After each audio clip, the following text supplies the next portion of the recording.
வணக்கம். இன்றைய தலைப்புச் செய்திகள். 20 லட்சத்துக்கும் மேற்பட்ட பெண்கள் லட்சாதிபதிகளாக முன்னேறியிருக்கிறார்கள். பீகாரில் நடைபெற்ற விழாவில் பிரதமர் நரேந்திர மோடி பெருமிதம். இந்தியாவுக்கு துரோகம் செய்தால் அதன் விளைவுகளை எதிர்கொள்ள நேரிடும் மத்திய உள்துறை மற்றும் கூட்டுறவுத்துறை அமைச்சர் அமித்ஷா எச்சரிக்கை. ராபர்ட் வதேராவுக்கு எதிரான குற்றப்பத்திரிகை அரசியல் உள்நோக்கம் கொண்டது ராகுல் காந்தி குற்றச்சாட்டு. பாஜகவை கலட்டிவிட்டு தவேகாவுடன் கூட்டணி அமைக்கும் முயற்சியில் அதிமுக ஈடுபடுகிறது. தமிழ்நாடு காங்கிரஸ் கமிட்டி தலைவர் செல்வ பெருந்தகை அறிக்கை. மயிலாடுதுறையில் வாகனம் பறிக்கப்பட்டதாக கூறப்பட்ட நிலையில் அலுவலகத்திற்கு நடந்து சென்ற டிஎஸ்பி சுந்தரேசரன், நான் நேர்மையாக இருப்பதால் பல்வேறு சிக்கல்களை அனுபவிக்கிறேன் என பேட்டி. காஞ்சிபுரம் அரக்கோணம் நெடுஞ்சாலையில் டேங்கர் லாரி மீது கார் மோதியதில் ஒரே குடும்பத்தைச் சேர்ந்த 3 பேர் பலி.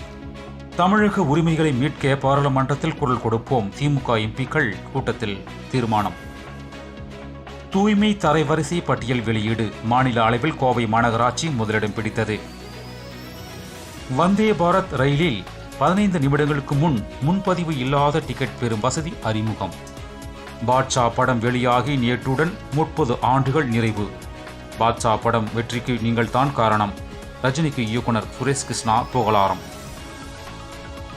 மடப்புரம் காவலாளி அஜித்குமார் கொலை வழக்கில் மதுரை சிபிஐ அலுவலகத்தில் அஜித்குமாரின் சகோதரர் உட்பட 5 பேர் நேரில் ஆஜராகி விளக்கம். சென்னை உயர்நீதிமன்றத்தில் 9 மாத பதவி காலத்தில் அதிக அளவில் கற்றுக்கொண்டேன். தலைமை நீதிபதி ஸ்ரீராம் பேச்சு. மேலும் விரிவான செய்திகளுக்கு அரசியல் ராஜ்யம் மின் இதழை படியுங்கள். நன்றி, வணக்கம்.